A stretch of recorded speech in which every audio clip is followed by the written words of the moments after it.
The Subconscious Speaks. By Erna Ferrel Grabe and Paul C. Ferrel. Chapter 1. Mind. The mind of God is infinite. The mind of man is finite.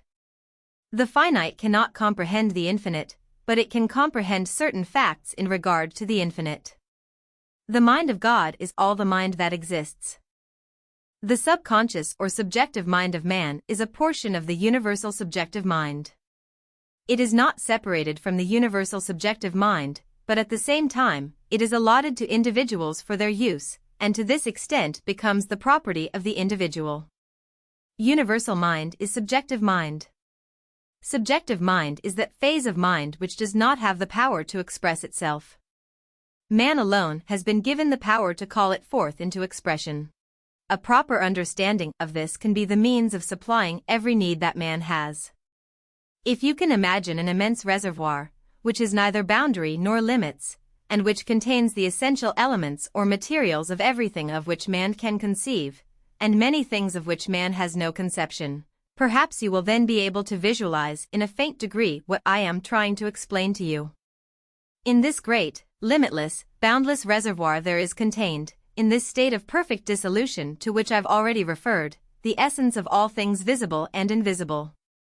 This invisible essence is sometimes called universal substance. In reality, it is mind expressed in terms of energy.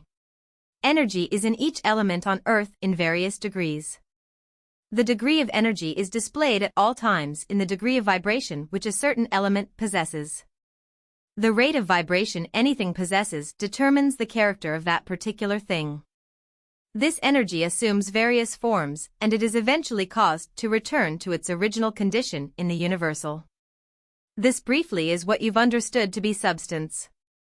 Through the individual subjective mind, man is able to establish contact with this universal supply.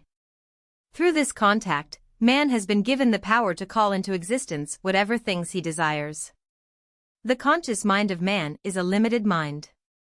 The subjective mind is unlimited, and man has the power to use the subjective mind in any manner that he chooses. It can tap the reservoir of the universe. It can rebuild the human body. It can call forth not only the hidden forces of this earth, but it can actually establish contact with the mind of God himself. The subconscious is the instrument through which the divine has chosen to function, and it is the only medium through which man is able to establish contact with the universal subjectivity. Through this contact, man has been given the power to draw upon the universal and to supply his every need. Visualize what you desire, that always helps me to work. It makes a mental picture. That picture manifests. Have faith, do not doubt. You are dealing with God when you deal with me. I am not God, but I am part of his invisible power, and I am given to you to use. Name the things you need and I will see that they are held in the universal mind until they are manifested to you. Stop worrying about them. I will do whatever is necessary for their manifestation. Chapter 2. Using conscious thought in a definitely creative manner. The subjective mind is exactly what the name implies. It is a subject or a servant of the conscious mind of man. It is a servant in the sense that it was created for the use of man. It is entirely at his disposal. All that a man has to do is to command. The subconscious always obeys. It obeys order whether consciously or unconsciously given. It is of so sensitive a nature that every thought registers upon it. The conscious mind is the one and only force to which the subconscious mind responds. Conscious thought has power. Thought energy is the greatest form of energy that exists, for back of thought is mind, and although mind is back of everything that exists, thought is more closely allied to mind than is any other form of energy. That, in a brief manner, explains why thought has power. Concentrated thought is more powerful than idle thought. In order for the thoughts of man to make a definite impression upon the subconscious mind, they must be of sufficient force to register. By force, I mean intensity. Intensity is achieved by concentration. In order to concentrate, stillness and a certain amount of quietude are necessary. That is why you hear so much about the silence. It is necessary for effective work. There is nothing mysterious about going into the silence. It is simply to allow the mind to gather its forces and focus them upon the sensitive plate or negative, to use a photographic term, of the subconscious mind. In concentration, a man causes his thought force to come to a focus or central point, and at this point there is a concentration of energy. This can be explained by the illustration of a magnifying glass and the focus it can make of the rays of the sun. It is the difference between scattered vibrations and the vibrations which radiate from a focal point. Just as the sun's rays gain in intensity and are able to burn when focused upon a certain place, in like manner, thought vibrations which are in many respects similar to the rays of the sun, gain a similar intensity.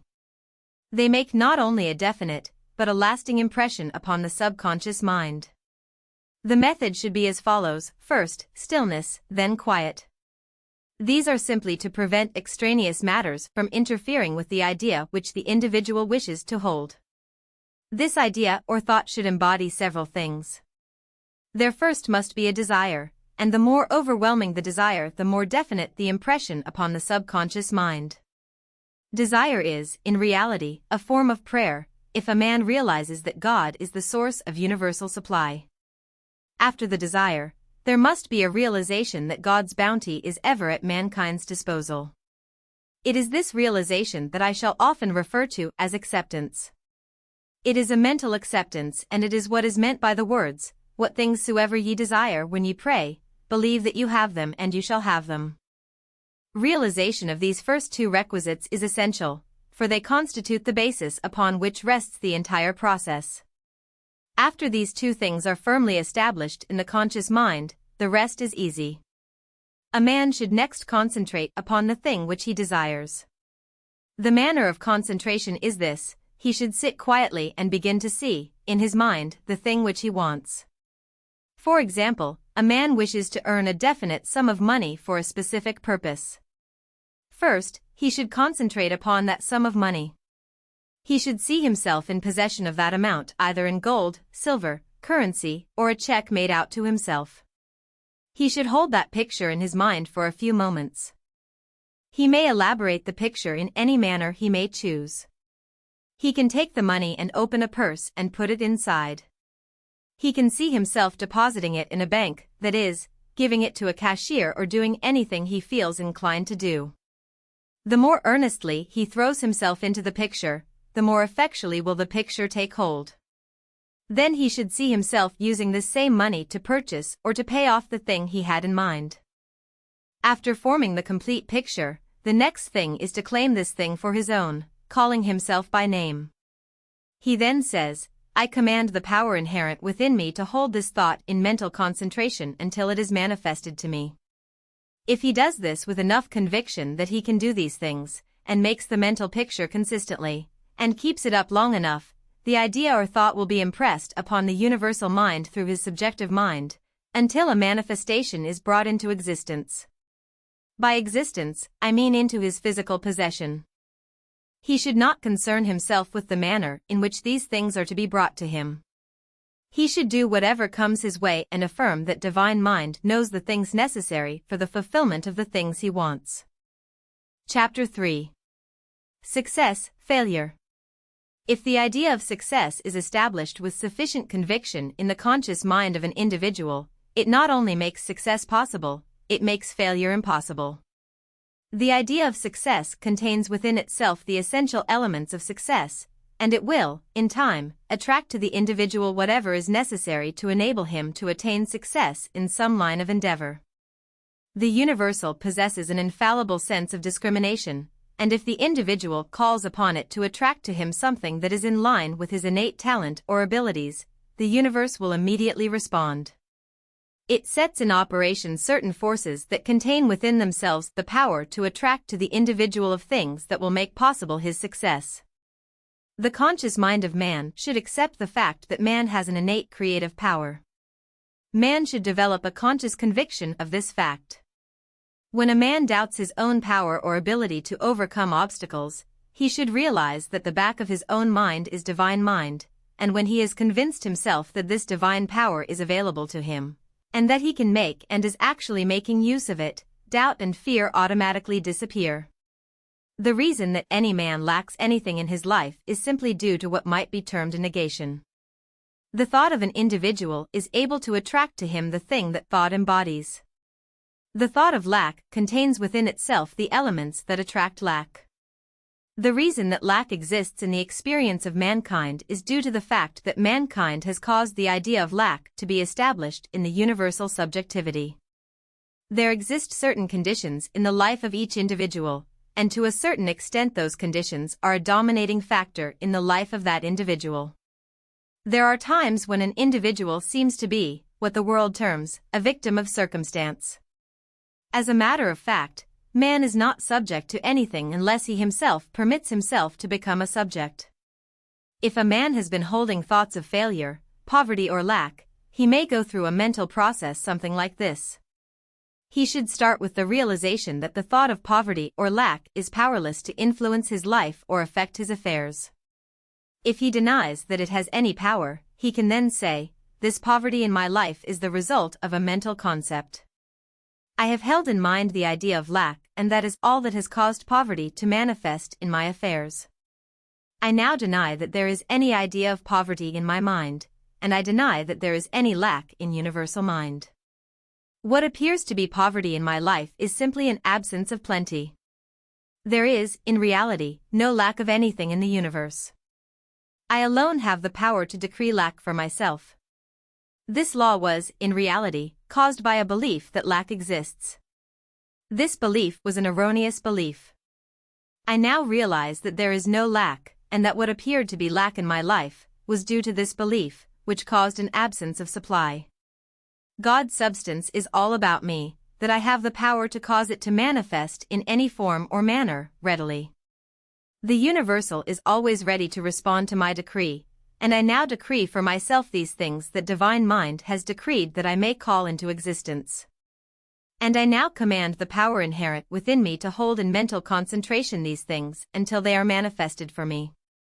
Chapter 4. Effects of mental attitude of the conscious mind upon the subconscious. The subconscious mind, because it is the essence of mind, because it is powerless to have any self-expression, and because God has decreed that it is subjective to the conscious mind, is compelled to take not only the mental or intellectual attributes of the conscious mind, but the varying emotions as well. These varying emotional attitudes have a decided effect upon the creative process in the subjective realm. Since the subconscious mind acts only under the direction of the conscious mind, and since the subconscious mind is the medium by which man attracts to himself the things held in abstraction in the universal, it follows that if an individual holds the thought that something is going to happen to him, he actually attracts that thing to him, whether it be good or bad. I use the word bad as it is considered the opposite of good. As I shall repeat often, good is of a positive nature. Evil of any kind is purely of a negative nature. It is a form of mental darkness, a lack of understanding. It may be called a form of ignorance or unenlightenment. Each thought that a man thinks has its own quality or mental atmosphere. It produces a certain mental reaction. There are varying degrees of mental reactions and each mental attitude. Sorrow, joy, misery, happiness, love, hate, interest, indifference has its own mental reaction or vibration. The person who habitually maintains a feeling of hope, expectancy and desire has a far better chance, let us say for success, than a person who is morbid and despondent. In reality, it is the sum total of a man's mental attitudes as well as mental attributes that make his life a success or a failure. Suffice it to say that the vibration of an individual determines what he shall experience in life, and that these vibrations are determined solely by the thoughts which an individual has stored up in his subconscious mind. That is why it is necessary to guard the portals of the conscious mind. Keep the door shut to thoughts of sickness, disease, and disaster. Open a door to thoughts of health, plenty, and prosperity. These things can enter the subconscious mind only through the conscious mind. The subconscious mind does not choose, nor has it the power to reject. It simply accepts whatever the conscious mind decrees. Chapter 5. Fear. fear drives success away from humanity. It even causes utter annihilation. It carries poverty and defeat in its path. It raises the barrier to divine response. Fear is doubt. Doubt is the result of a lack of understanding that God is mankind's supply. Fear is a belief in limitation, and it even causes that condition to manifest in the life and experience of the one who believes in limitation. By limitation, I mean that condition in the experience of mankind whereby he is not provided with the things he desires. The truth is that man has already received all things needed, but they are in the abstract and man must desire to call them into manifestation. The desire must come first, but that is not enough of itself. Man must also recognize the fact that he must use the power that God has placed within mankind in order to cause the things which he wants to manifest to him. This power is placed in man in order that man may have a part in the creation of the things he desires. The process is a mental one, and really is the same process which God himself uses in the creation of the universe. It is, in a manner, a contemplation of the things that man wishes to have appear or come into his experience. The conscious mind of man is a determining factor in the creative process. It gives orders, which the subconscious mind is compelled to obey. These orders are not necessarily consciously given. The subconscious is so subtle that it reacts with a greater degree of sensitiveness than man can conceive. It takes on the man's vibrations, and these vibrations are, in reality, the determining factor. Each individual has his own vibration. This vibration determines what he attracts to himself. Thoughts determine vibrations, and as a man's thoughts change, in like manner do his vibrations change. They are determined by his mental reaction. If he is happy, his vibrations are of a certain degree, if he is angry, they are of a different degree, and for every mental condition there is a corresponding vibration. Faith has a vibration that is endowed with a peculiar power of attraction. It has a drawing power that is not possessed by any other vibration. That is why faith is necessary to attract to mankind to things which he wants. Fear has a vibration that interferes with other vibrations. It is very powerful, for it causes a confusion in the conscious mind that is reflected into the subjective mind, and the subjective mind becomes confused in turn and its vibrations waver.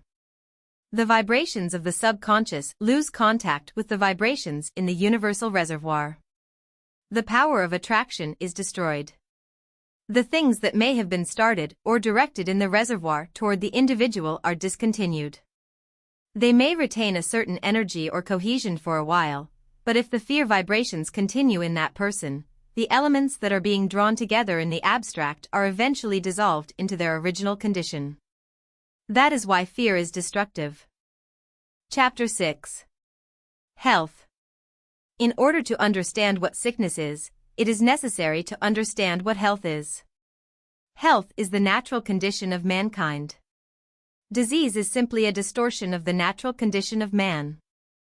Man is an expression of divine mind, and divine mind creates only perfect things. It follows that only perfection should be manifested. Health is the idea of man which is at all times held in divine mind. The divine idea of man is a perfect idea. Disease is only the idea, or faulty idea, which mankind himself has caused to be manifested in the life of man. Not until man himself decrees perfect adjustment, can perfect adjustment take place in his life and experience. This perfect adjustment in his physical body, man has the inherent power to decree by conscious thought. The reason that people become ill is that the idea of illness has, at some time, been impressed upon the subconscious mind of the individual. This need not be done to the conscious thought of the individual. It may be due to thought transference. An impression is made upon the individual's subconscious mind by contacting the ideas sent out into the universal subjectivity by the subconscious mind of individuals who believe in sickness and disease. The universal mind is the medium of thought transference. It is, at first, the conscious thought of one individual. That individual's mind takes hold of or seizes upon the thought, and it vibrates that thought to the universal subjectivity. The universal subjectivity transfers that thought vibration to the subconscious mind of certain individuals whose subconscious minds are receptive to that thought. If the conscious mind of an individual is opposed to that thought, it can make no impression upon the subconscious mind of that particular individual. He is immune to the idea. Not even the universal mind can implant a thought upon the mind of the individual who opposes the idea back of the thought. In view of this fact, it is easily understood why certain people are well and remain well through certain epidemics. The reason that conscious mind can cure disease is this: the body is a product of mind. The subconscious mind is the builder of the body. The power of the conscious mind is supreme over the subconscious mind. For this reason, the conscious mind is able to change any idea that the subconscious mind holds. One certain way to impress the subconscious is to make a mental picture. If an organ is weak and fails to function as it should, the individual should visualize himself as doing the things he would be doing if he were in perfect health. If the realization back of any statement is one of deep conviction, it will in time cause the subconscious mind to build or rebuild the body in accordance with the idea back of it. A man may say, God is the source of all there is. The life of God is all the life there is. I am one with the life of God. God is too perfect to create imperfection, and as a manifestation of divine mind, I am, in reality, perfect. That perfection is now being substituted for imperfection. Health is now replacing sickness. The only image which has ever been in divine mind is a perfect image, and I now command the power within me to form my body in perfect duplication of the perfect image held in divine mind. God is ever ready to respond to the appeal of mankind, whether it is a supplication of faith or whether it is the result of mankind's realization that God is all, that God has established perfection, and that all man has to do is to accept the perfect conditions which God has already provided. The process is so simple that it is surprising that mankind has been so long in realizing how it can be done. God has established perfection in the universe, and this perfection is inherent within mankind. Chapter 7. Confidence in self, faith in God. Confidence is that condition of mind which is the result of a realization that nothing can prevent success in an undertaking.